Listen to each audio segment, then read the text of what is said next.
Hi, it's Bonna, your friendly all cats are gray in the dark stalker. I've been listening pretty much since the beginning. April and I go back pretty far at this point. I've only met Sahara once in person, but she's lovely. I've really enjoyed the podcast, not just because the hosts are my friends, but it helps me feel like I have a friend with me during long commutes or when I'm cleaning. I've really enjoyed the sort of off-the-cuff style of the show where everybody speaks whatever pops into their minds first. The guests are very entertaining. I think one of my favorite parts was hearing all the paranormal / doppelganger stuff. I guess I just really appreciate that this podcast explores many avenues and isn't just one set subject, so it feels really fresh. I look forward to whatever you guys talk about next, and I'm always available to talk about dental stuff. Keep up the good work. For the love of God, please floss and keep those regular cleaning appointments for your teeth. But no, really, I love you guys. Thank you so much, and keep up the good work. Hello. Hello, everybody. We're here for the 1 year anniversary show, and it's actually the anniversary while we're recording. 1 year. A whole year of putting up with us. How did you do it? The audacity. I know. How are you still listening? What are you doing here? Can we help you? Now creep is in my head. I don't belong here. Yeah. And right before the start should be a message from Bonna that we are going to add on there later. So hopefully y'all already heard that, or else I've messed something up. Not you. Me, never. I never mess anything up. First off, since it's our anniversary, we're doing a special show. We're not really doing any of the others. We're not really covering cases or anything this time. We're just going to talk about the show itself. We got a few questions from y'all, and I've to fill the gap for people not contributing many questions. We're going to read y'all our reviews and stuff. First off, I got Ian from Twitter. He's the one that's been sharing us on the Follow Friday on Twitter. Thank you. Yes, thank you. He said, I think the show is good. The chat and facts are balanced. The topics are always interesting and well explained. I'm struggling to find anything to criticize. So that's what he had to say. That's probably like the best view we've ever gotten on anything. I know.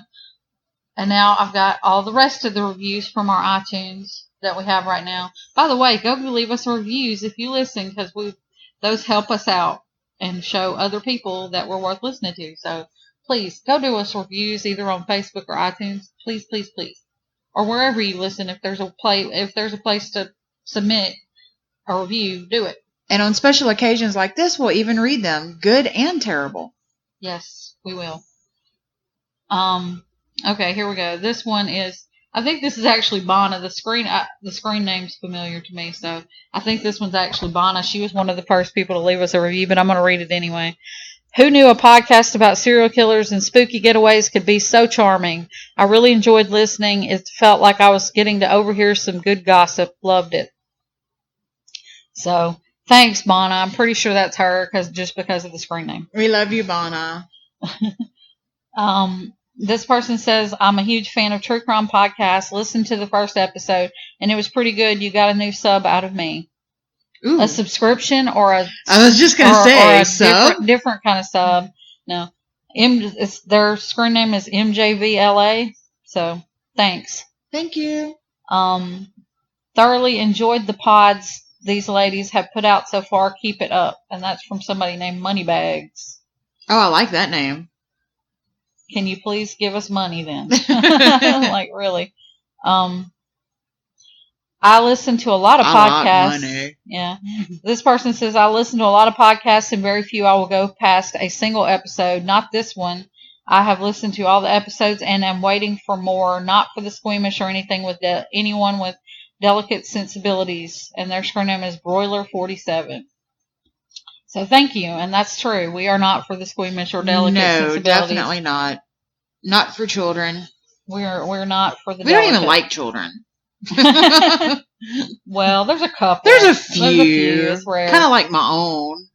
Like Mary Bell. No, we're kidding. We're kidding.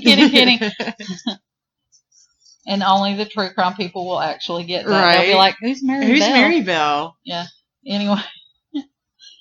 Listening to All Cats is what I imagine the Addams Family bedtime stories are like. Surprisingly comforting, entertaining, and informative. I highly recommend this podcast from Tony Monero. Okay, that's my favorite review so far, just because they mentioned the Addams Family. I know, right?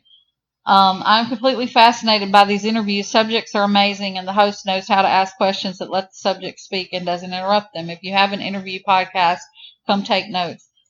From quote unquote guilty. I think that's another podcast. I don't know if they've listened to very many of the episodes. We don't have that many interviews, but thanks anyway. And you were just saying how you need to learn how to not talk over people. Yeah, I know, I do.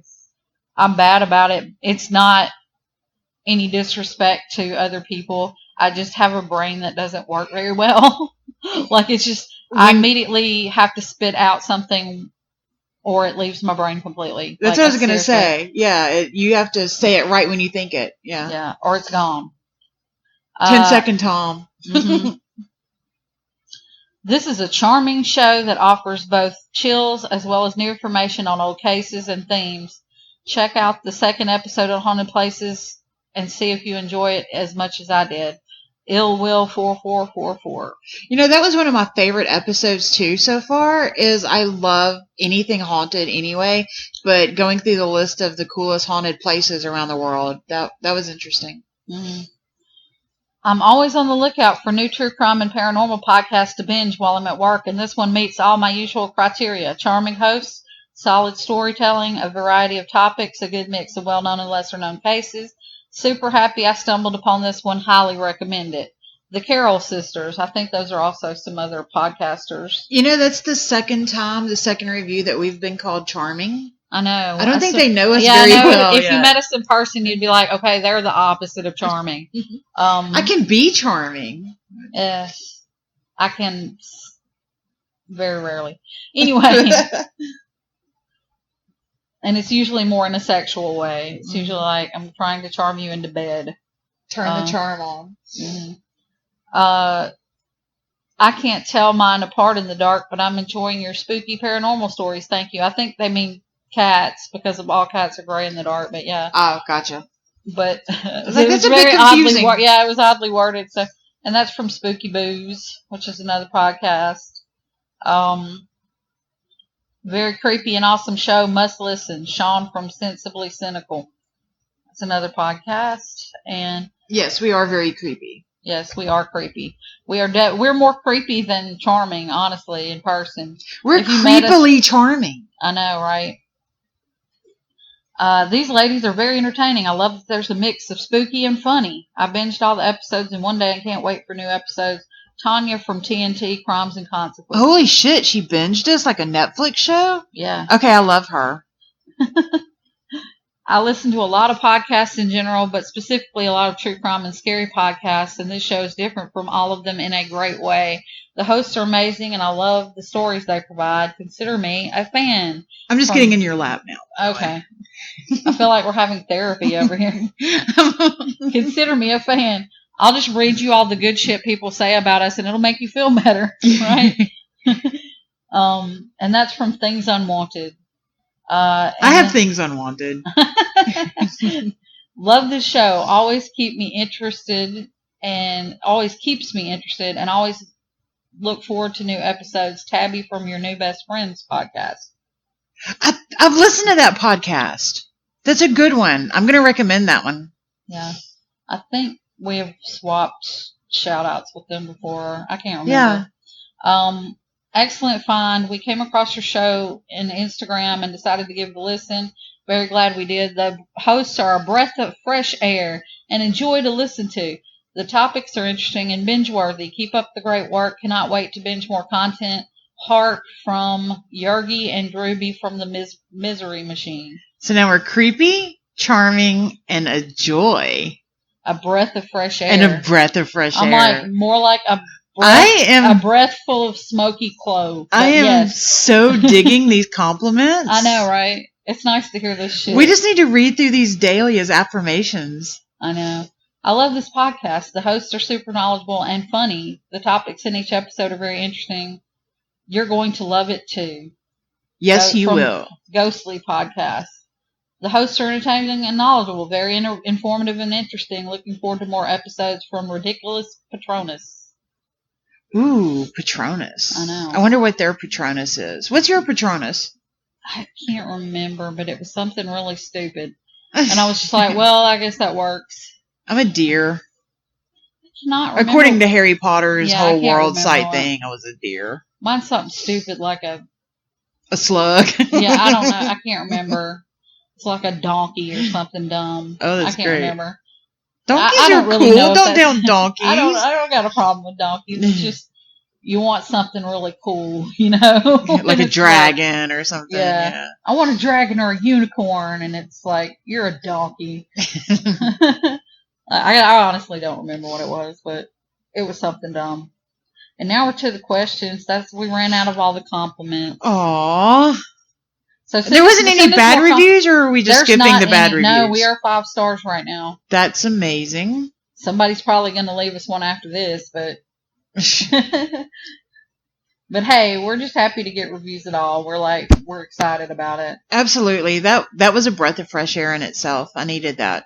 Yep. So thank you guys for the reviews, especially being that they're all positive so far. Mm-hmm. And we've got a handful of questions. And where are we? Okay. We're only like 10 minutes in, so we're going to have to just talk out of our ass for the questions, I guess. I'm pretty good at that. Yeah, we are. We both are.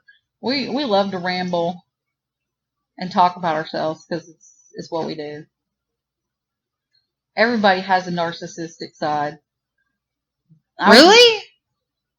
I think everybody kind of does a little bit. Well, yeah, because I feel like I'm not a stupid person. Yeah. I don't know if that's narcissistic, but I don't know how to put it even. See, I'm not good at giving myself compliments. That's why I think I'm not a narcissist. I'm not. It's not compliments for me. I think I'm at least a little bit narcissistic because I am self-absorbed.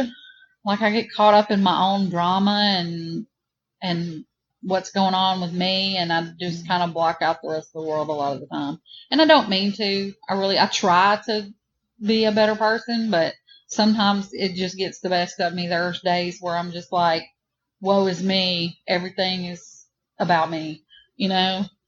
And I think I'm opposite than you. I'm worried about everybody else. It's like I don't give a shit about me. It's like, how can I help you? I want to make everything better. Okay, questions. 1. What has been the best part of the experience of running this podcast? From somebody named DJ. Getting to hang out with you. Oh, that's sweet. For me, I guess it's just kind of like a hobby in general because I was getting cabin fever and lonely and stuff because I've not been working because of my health and stuff. So it gives me something to concentrate and distract from other shit. You know what I mean? Makes sense. Like, it's a distraction for me from humdrum, you know? From reality. Yes, especially 2020. Yes. It's been, let me go do this so I won't think about that. So, hopefully that answers the question. Name 3 of your biggest influences, and they're anonymous, and they didn't specify, like, in podcasting. I was going to say... Or is it in... serial killer influences, or I was thinking in true crime, paranormal, everyday life, celebrities. I guess true crime or podcasts or true crime podcasts. I don't know. I would assume it would be specific to that, but I'm not sure. Yeah. I would say for me, because I listen to probably more podcasts than you. Yeah. Justin Rimmel from Mysterious Circumstances. I know I've mentioned him several times, but he's one of the biggest reasons I got into podcasting myself because he was a nice guy and kind of taught me, you know, I told him that I'd thought about doing podcasting. I enjoyed his show and I enjoyed some other shows, but he actually, you know, took the time to talk to me and tell me, okay, well, if you want to do it, do this, this, and this. Mm-hmm. And he kind of gave me advice on it. And so I definitely have to put him first because he helped me tremendously get started. Mm-hmm. Probably Marissa from The Vanished, because she's one of those few podcasters that's really out there helping cases. Like she does, the missing and unsolved case, like the missing people cases, and a lot of them are more recent. And she's helping get the word out there to get these people found, and I really respect that, because that's honestly kind of why I got into this, even though we haven't really concentrated on that kind of stuff. It's kind of what my intent was when I started. And 3 was probably Payne Lindsay from Up and Vanished, because kind of the same thing as Marissa. He's working to fix injustice and solve cases and things like that, and I just really respect that. Do you have any? Yeah, mine, first one would be Dr. Romedy from Sexual Disorientation podcast. She is a licensed sex therapist who helps couples and single people too seek help with different problems in the bedroom, is the best way to put it. And she's so informative, and she has helped so many people. And her co-host Sylvia Sage, who is actually a porn star, who is also so informative, and I just think that their whole podcast is absolutely great, and they help people. So that's definitely one on my list. And I'm going to count both of them as 1 and 2. And then probably I like Joe Rogan. I think he has a good interview style, and he gets to interview like all the celebrities and all the interesting people. And I like that he's not extremely biased on a lot of things. He kind of keeps it neutral, even though he has strong opinions, he still keeps it neutral. And I know that's a super popular podcast to be naming, but I enjoy listening to it. So. I don't think I've ever listened to one episode of it. But really? I guess because it's so popular, I just kind of Yeah, you kind of overlook it. And then I can't remember the guy's name, and he doesn't do it anymore, but it's another somewhat sex podcast called The Broken Boner Radio. And he helps men deal with sexual issues such as erectile dysfunction and things. And he's a really great guy, and I'm sure helped a lot of people. So those are my favorites. And then again, a sex one, the American Sex Podcast. I can't think of the couple's names, but they're really cool and laid back and informative too. So I'm all about the sex podcasts, I guess, but in a informative, educational way, not the swinger type podcast where they're just oohing and ahhing. No, I like from the education standpoint, because at one time I wanted to be a sex therapist, and I'm in college for it. Not sure if I'm still going to go that route, but I still like to listen to those podcasts for education reasons. All right. If you could have one superpower, what would it be? And that coming from Julie C. Read minds. Read minds. Read minds. I think for me, probably teleportation. Just because I would like to travel more, and so then I wouldn't have to pay for flights or any other thing. Yeah. Or even a hotel. You could just teleport back to bed when you're, snap your fingers and be in Europe. Yeah. Yeah. So I think that would probably be my choice, but it's just because I want to be able to travel, and I'm broke. So, what is in the future for all cats? Well, this is from somebody named Jimmy. Sex, drugs, and rock and roll. I mean, we just keep doing what we're doing, right? Hopefully at some point get some better equipment, so we don't sound like, we're in some mom's basement doing pirate radio, but yeah, we would like to get better equipment. Mo better. And I would like to actually sprinkle in a few more missing and unsolved cases that we could probably help with, and I'm actually been working on that a little bit. I've got there's a Jessica Hamby is a missing person in Alabama. Super interested in that one. And it's a really interesting case, and I've gotten in touch with some people that were close to her, and they're supposed to be putting me in touch with the private investigator that's working on it.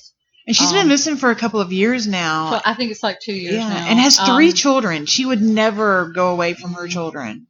and it's just, I would really like to cover that case because it is close to home for us, and I want this girl to be found one way or another. Sure. And so I'm going to try to work on that.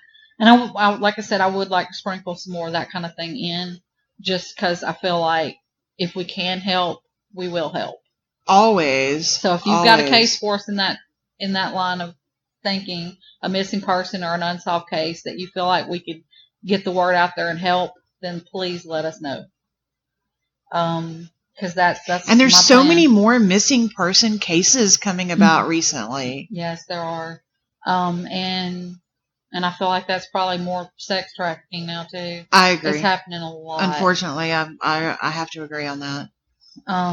And also in the future for us, we have joked about it on the show, but I think we probably will actually eventually get around to planning like a little mini field trip where we record like at a haunted place or something cool I like would that. love to go to a haunted house. Not like fair type haunted, like a true Conjuring haunted house and do a podcast there. Sure. I wonder if they'd let us do a podcast at King's Tavern in That would Natchez, be amazing. We should at least ask for a try. Haunted. We could do one at Lochinvar with no problem. So anyway, we're probably going to try to plan some field trips and some other fun stuff for the future when we get a chance. But right now, of course, we're still COVID going on. We're probably going to hang tight for a little bit. All right, next question. What is something random about you that fans may not know? And this is from somebody named Mr. Jack. Something interesting? Like just random fact about you or random info or something random that you're into. That's appropriate for this podcast? Yeah, probably not. Don't go there. Random fact.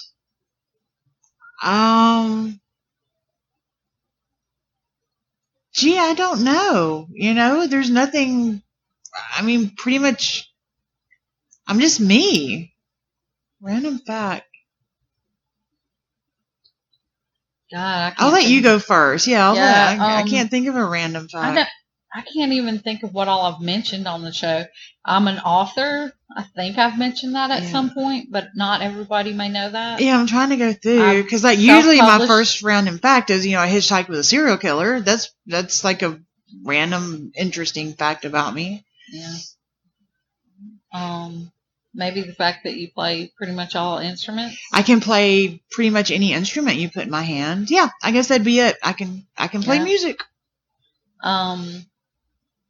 But yeah, I wrote a novel that's paranormal romance type of thing. It's a lesbian vampire story called The Songstress. That's hot. And it's, if you look it up on Amazon, it's on there if you're into that sort of thing. If not, I understand. But I used to go around, when it first came out, I would go around advertising it to everybody, and I would just say, it's better than Twilight. That's what I would just tell everybody. That's a good analogy, yeah. There's a random fact. I've been writing a book for about 6 years now, and I've gotten like 2 chapters. I can't do anymore. I'm just kind of, yeah. I'm working on a second book, but it's erotica, and so I don't know if I'm going to be advertising that on here. But it's kind of taken a back seat to the podcast, honestly. I haven't written anything on it in quite a while, months. I need to get back to it, I know. Yeah, you really do. Somebody named Steve from North Carolina asked, what got y'all interested into the paranormal? Well, see, I watched this movie one time called The Entity. It's my favorite horror movie. I think I know why. Yeah, if you haven't seen it, you have to watch it. But it was like, okay, I want to know if stuff like that can really happen. So that got me interested in it. Yeah. What about you? My grandmother, she had a subscription to Fate magazine, which had people would write in. It had articles and stuff, but it also had people wrote in their own stories about paranormal and UFO sightings and all that kind of stuff. And I've never heard of that. Oh my God. I wish I had all her back issues of that because she had them stacked to the ceiling. But it was so interesting. It's one of those things that made good toilet reading. Yeah. Because it was just like, people would just send in their little story, and so there'd be a bunch of those. And there used to be a true crime magazine like that too. I think it was even just called like True Crime or something. That was good toilet reading. That would be people's personal stories of things that had happened to them back in like the 70s and 80s. I think that came out. And my grandmother was kind of, I guess what I would say, like a medium or a sensitive or something like that. She experienced a lot of stuff, and she seriously? Told me, yeah, I did not know that. She told me a lot of stories growing up about stuff that had happened to her and how people would come to her for advice about this kind of thing. Like, I'm an extra large myself. Yeah, me too. I'm a 2XL. I don't know what you're talking about.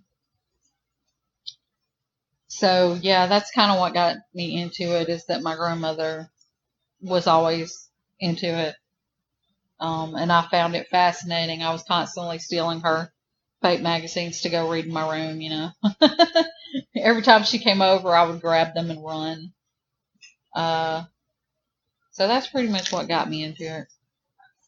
Not like any specific story, just I've always experienced paranormal, and I was always seeking to understand it, I guess. What's the one true crime case that's left a lasting impression? This is Chris from New York. I'll let you go first on that one. Do I have to? Is there not one? That's the problem. There's so many, right? So many for me, but God, I guess the one that really sticks in my craw, I guess, is probably that Cindy James one, the one with the woman that was tied up and killed, and they can't figure out if it was she killed herself or not. The one we talked about. Yeah. Yeah. The one in Canada? Yeah. Yeah. Mine is David Parker Ray, Toy Box Killer. Mainly because if you go online, and I don't recommend it because it will give you nightmares, but his audio tapes are available that he would record for his victims when he would leave them in a dark room when he would first kidnap them before they even saw him. He had audio recordings on cassette of everything that he was going to do to them, and that just had to be absolutely terrifying. Yeah. So that one has always stuck with me, of what if I was kidnapped and in that dark, damp room and had to listen to those audio cassettes, and it would just be, I can't imagine the extreme fear that he put into those victims. It's always stuck with me. There's so many cases, but still, I guess also I have to mention the Leochi case, because it is our local case. That'll always be number one for us, being that it's local. And I just want to know what happened to her. I really want to know. I want to know for sure. Because like I said, that the guy that got released from prison, I really feel like he's our best suspect, but I still feel like Mom knows something. Oh, 100%. And I'm sorry, I'll always have it in the back of my head. I keep going back and forth on it now that I know about that guy, but I will always believe that her mother either did it or had something to do with it. Yeah. It's just really messed up case, and it sticks with me because she was close to my age, and it's sad. It's really sad. Next question. It's our last one. Which cult intrigues you the most? I guess we're getting that because we've been doing the cult episodes with Sabrina. And this comes from somebody named Mandy. I don't want to offend any of our listeners in case they were a part of it, I guess is the best way to say it. Yeah. Because some people just simply consider it a religion. But I'm going with Scientology. I believe that Scientology is a big-time cult that has gained super popularity. I think a lot of people would agree with you there. I haven't really gone in depth studying them yet, but we're getting to that. It's on the list. It's on the list. You should watch the documentary series that Lisa Rinna was doing, because she was a part of Scientology for a while. I think it was on A&E or something, but I think you can catch it on Hulu or Netflix or one of those. You're talking about Leah Remini, though, aren't you? Yeah. Wrong name, but Wrong yeah, name, I knew who you were talking about. I'd actually look at the list because there's so many dang cults. There's hundreds. Because I also like the Heaven's Gate, of course, Jonestown. No matter what, it's always at the top. All of those, Waco. Well, I've been doing this research for the series and found some that I never heard of, and some of these are really freaking fascinating. For me, it's the Carney cult. I'll read a little quick thing about it. In 1991, a traveling carny named William Alt found out that a couple of his coworkers were involved in a cult called Satan's Disciples, and he wanted in. Only problem was the Mark Goodwin, Jimmy Pinnock, and brothers Keith and David Lawrence didn't want him in their club. Alt, not wanting to give up on being one of Satan's disciples, decided to blackmail the group with his knowledge that they had killed an 18-year-old boy earlier that year, only it didn't actually work on the group. The 5 members of the Satan's Disciples drove Alt out to a secluded area, told him to lie on a makeshift altar, then proceeded to mutilate and torture him. After tying and gagging Alt, the group invoked Satan before cutting an inverted cross into his body and killing him. They later cut off his head and hands, tried to burn him. When that failed, they dumped his body in a field. Goodwin's father found the body. Oh, that's told terrifying. Police, that's and horrifying. The cult was arrested shortly later, serving between 8 and 60 years for their crimes. So I guess that one's fascinating to me because it's a group of carnies, There's a motorcycle gang called Satan's Disciples, but it's not the same as that. They kind of stole the name. Yeah. This is just a group of carnies that committed this murder. That's horrifying. Poor kid. So I guess that's the most interesting one to me. It was a quick cult. It was like there and then, they killed somebody, got caught, and all went to prison. Yeah. Who knows? Maybe they still believe in that shit. Maybe. But they're rotting in prison, hopefully, and we don't have to deal with them anymore. And you know what? I don't even have any shout-outs this week. I did not think to put that together. Shout out to everyone who left us a great review. Yes, that works. And Bonna. And we'll be back next week with a regular scheduled program. Happy anniversary. And talk hard, I guess. Talk hard.